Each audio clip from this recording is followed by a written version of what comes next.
Okay, we're zoomed in to about 150% and we're going to have a closer look at the display options that are available in TrackEd 3.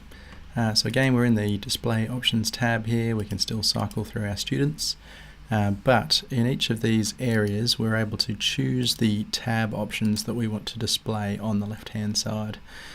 So having a look at these, we've got a 10 to 12 option here, where we've actually got a QCE estimate showing in this column here.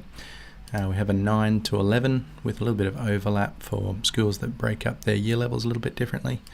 We have an 11 and 12 option here where we've grayed out the interim results, which is useful for QCE management. The latest results here in this one, it's showing the subject, classes, staff, those QCE estimates, their achievement score. We have a trend arrow, whether they've gone up or down since the last, and we have a behaviour effort and a homework score. We have a column here for LOA that only shows up if you've done the rung import for VH10s through to VL1s.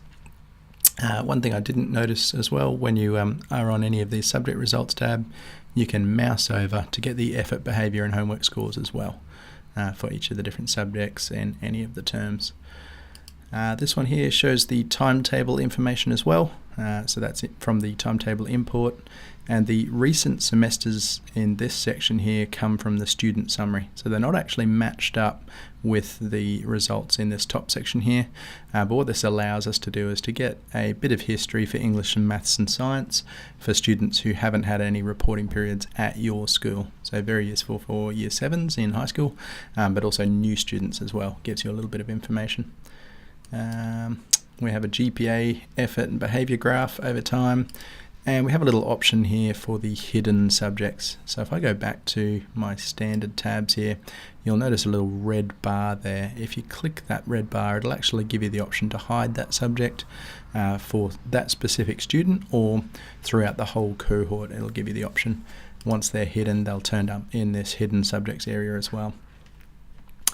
Okay, further to that, we've got the middle segment where you can choose OP, NAPLAN and QCS, and again we have an OP disclaimer here about the QCAA actually providing the results with this. We have a test, awards and a goals option here, which is basically the same but without the OP information showing. NAPLAN 3 to 9, so it'll have their year 3 through to their year 9. This graph will show that over time. The NAPLAN charts, again, will be for reading, writing, spelling, grammar, numeracy, but again over time, where we're comparing the student versus the school, the state and the nation as well.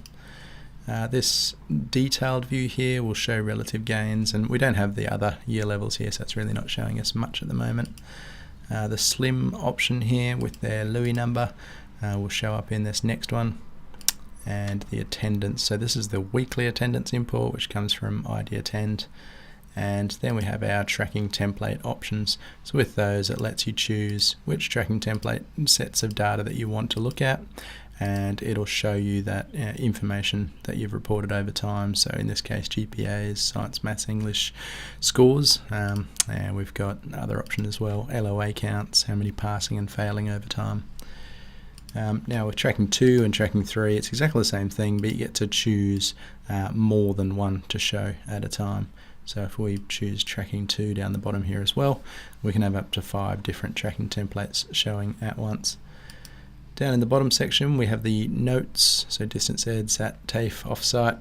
We have the QC estimates, literacy and numeracy, SLIMs combined with those things. We have a notes, goals and timetable tab, a notes tab. Again, you can type straight in there or use the coaching import.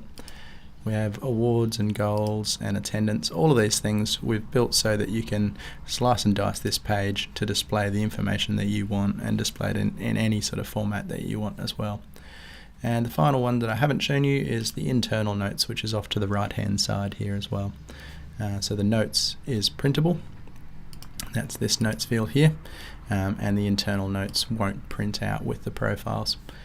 And finally, with all of these display options for the top, middle and bottom segment, they are dependent on which module you have selected. So we've been looking at the 9 to 12 module, but if we look at 6 to 10 or 3 to 6, these options will actually update and show just the appropriate selections for those year levels. So everything's been refined for those different areas of learning.